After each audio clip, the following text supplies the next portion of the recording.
Hi everyone, back with me again in this channel. So on today's tutorial, I'm gonna show you how you can easily create 3D text for your edit using Capcut.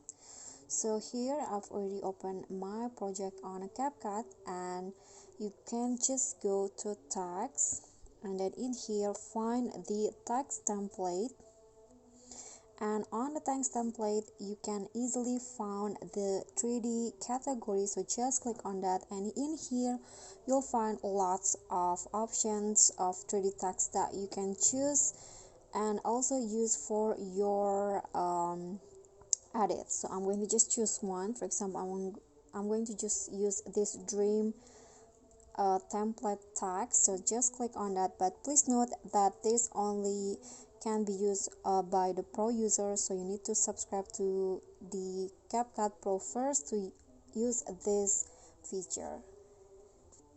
Okay, so after that you can just click on a text and change it with your own text.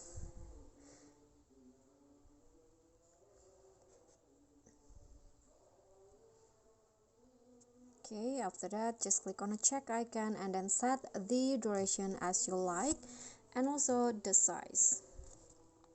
Okay, so after that you are done, and here is the 3D text that I created.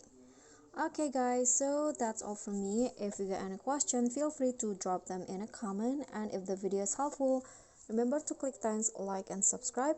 I'll catch you all in the following videos. Thank you.